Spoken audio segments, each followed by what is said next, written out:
कामाच्या ठिकाणी महिलांची सुरक्षा हा अत्यंत महत्त्वाचा विषय आहे. मात्र नुकताच मुंबई उच्च न्यायालयाने एका प्रकरणात भारतीय दंड संहितेच्या कलम 354C बाबत एक महत्त्वाचा कायदेशीर खुलासा केला आहे. एखादी व्यक्ती सहकार्याकडे टक लावून पाहत असेल तर तो वेरिएझम म्हणजे चोरून पाहणे हा गुन्हा ठरेल का? कोर्टाने यावर दिलेला निकाल नक्की काय आहे? पाहूयात सविस्तर. हे प्रकरण मॅक्स लाईफ इन्शुरन्स कंपनीशी संबंधित असून येथील एका वरिष्ठ अधिकाऱ्यावर महिला सहकार्याने तक्रार केली होती. त्या अधिकाऱ्याने मीटिंग दरम्यान तिच्याकडे टक लावून पाहिले आणि अयोग्य टिप्पणी केली असा तिचा आरोप होता. न्यायमूर्ती अमित बोरकर यांच्या खंडपीठासमोर या प्रकरणाची सुनावणी झाली.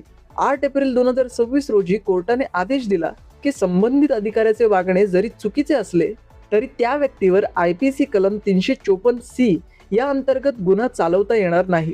तांत्रिक मुद्द्याचा विचार करून न्यायालयाने या अधिकाऱ्यावरील गुन्हा रद्द केला आहे.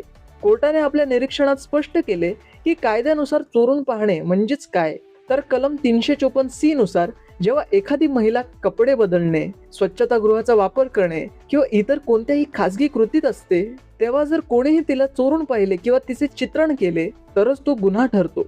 ऑफिसमध्ये मीटिंग दरम्यान टक लावून पाहणे हे खासगी कृत्य मानले जाऊ शकत नाही. जिथे महिलेच्या गोपनीयतेचे म्हणजेच प्रायव्हसीचे उल्लंघन होत आहे तिथे हे कलम लागू होत नाही, असे कोर्टाने नमूद केले. थोडक्यात सांगायचे तर कोर्टाने जरी याला कायद्याच्या चौकटीत गुन्हा मानला नसेल तरी असे वागणे नैतिकदृष्ट्या चुकीचे असल्याचे मान्य केले आहे. कायद्याचे हे बारकावे आणि सुरक्षिततेचे नियम समजून घेणे आपल्या सर्वांसाठी गरजेचे आहे. महिलांच्या सुरक्षिततेबाबतच्या या निकालावर तुम्हाला काय वाटते? कमेंट्समध्ये नक्की सांगा. मी दीपेश पवार, कुलाबा न्यूज 24.